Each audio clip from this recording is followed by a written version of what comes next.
So, guys, I want to talk about something that is pretty amazing Jesus did in my life recently.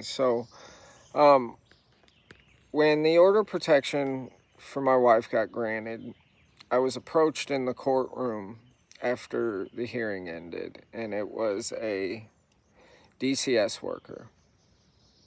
She came up to let me know that because the order of protection was granted, that they were filing, or they were going to open a DCS case on me, and they were filing charges, or they were going to be pursuing domestic violence charges and child abuse charges.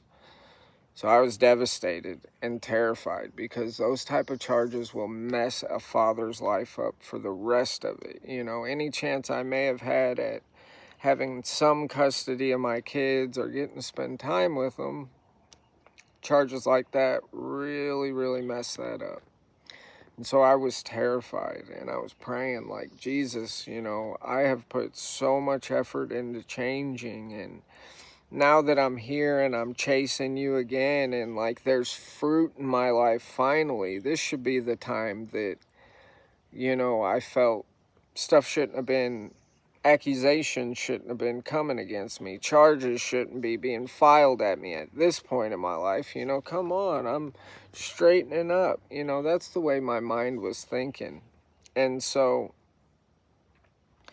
with that being the case, I was just kind of sitting there waiting to hear back from the caseworker on what they were going to ask me to do for the charges and everything. And she lets me know one of the things is going to be a domestic violence course, and it was a 6-month course.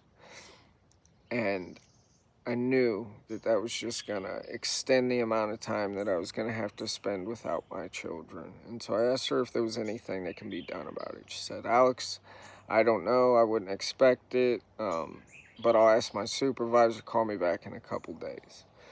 When I talked to her, she says, we need you to come up here. So I'm terrified. My heart's about to burst out of my chest. And the lawyer tells me, he's speaking, legal jargon, but, and I'm no lawyer, but I understood enough that after about 5 seconds, I stopped him. And I'm like, all right, let me get this straight. Is what you're saying is you guys aren't the case is closing, you guys aren't pursuing any charges. And he said, yes, case is closed already. There's no charges being pursued. That's the kind of work Jesus can do in your life. He can wipe your slate clean. Something that I thought would keep me and my children apart